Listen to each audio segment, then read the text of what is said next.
मायावती का राजनीतिक करियर होगा खत्म, खिसक जाएगा वोट बैंक। लोकसभा चुनाव से पहले दलित वोट बैंक को साधने में लगी बीजेपी। मायावती के वोट बैंकों को साधने के लिए बीजेपी ने बनाई रणनीति।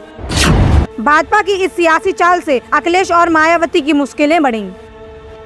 भारतीय जनता पार्टी मिशन 2024 की तैयारी में जोर शोर से जुटी हुई है। माना जा रहा है कि जल्द ही केंद्र सरकार में बदलाव देखने को मिल सकते हैं और इन बदलाव में यूपी से भी आने वाले कुछ चेहरों को जगह मिल सकती है। खास तौर से दलित वर्ग से आने वाले जाटव समाज के किसी सांसद को केंद्र सरकार में मंत्री बनाए जाने को लेकर काफी चर्चा है। इसके अलावा अब बीजेपी उन 66 सीटों पर अपना अभियान शुरू करने जा रही है जो उसने 2019 में जीती थी। 2024 के लिए बीजेपी ने अलग अलग रणनीति तैयार की है। हारी हुई 14 सीटों को जहां रेड जोन में रखा गया है तो वहीं केंद्र सरकार के मंत्रियों को उनका प्रभारी बनाया गया है। लगातार इन सीटों पर पार्टी के दिग्गज की रैली और कार्यक्रम है, लेकिन अब महाजनसंपर्क अभियान खत्म होने के बाद बीजेपी मिशन 80 के लिए 66 सीटों पर फोकस करेगी जो 2019 में उसने जीती थी। इन सभी सीटों पर पार्टी जल्द प्रभारी और संयोजक मंडल की नियुक्ति की जाएगी। यानी पार्टी एक तरफ उन सीटों पर लगातार मेहनत कर रही है जो उनके पास नहीं है, तो वहीं जीती हुई सीटों को बरकरार रखने के लिए भी अब बीजेपी संयोजन मंडल बनाने की तैयारी में है। इसके अलावा इन सीटों पर प्रदेश सरकार के मंत्रियों के साथ साथ केंद्र सरकार के मंत्री भी दौरा करेंगे, साथ ही वहां प्रवास भी करेंगे। हालांकि यह अभियान महासंपर्क अभियान खत्म होने के बाद शुरू होगा। दरअसल बीजेपी ने पहले ही हारी हुई लोकसभा सीटों पर केंद्र सरकार के मंत्रियों और राज्यसभा सदस्यों को प्रभारी के तौर पर जिम्मेदारी सौंपी थी। वह लगातार इन सीटों पर जाकर पार्टी के पक्ष में माहौल बना रहे थे, लेकिन अब जब 2024 के लोकसभा चुनाव करीब आ रहे हैं तो बीजेपी उन 66 सीटों पर भी पूरी मेहनत से जुट गई है जिसे उसने 2019 में जीता था। हालांकि कुछ सीटों पर जीत का अंतर काफी कम था, इसलिए जल्द ही उन सीटों पर भी प्रभारी की नियुक्ति करने के साथ साथ वहां संयोजक मंडल भी तैयार करेगी। सरकार के मंत्रियों को भी वहां भेजा जाएगा। बीजेपी की कोशिश है कि दलित वोट बैंक को कैसे अपने साथ लाया जाए। दरअसल 2022 के विधानसभा चुनाव में बसपा का वोट प्रतिशत जो पहले 22% था वो अब 12.50% पर आ गया है और अब बीजेपी को लग रहा है कि अगर जाटव वोट बैंक के साथ आ गया तो 2024 में उनके लिए राह आसान हो सकती है। इसलिए चर्चा इस बात की है कि जल्दी ही केंद्रीय मंत्रिमंडल में किसी जाटव चेहरे को मंत्री बनाया जा सकता है। खास तौर से शाहजहांपुर से सांसद अरुण सागर का नाम इसमें सबसे आगे माना जा रहा है। हालांकि इस दौर में सांसद जयप्रकाश रावत और रेखा वर्मा का भी नाम चल रहा है।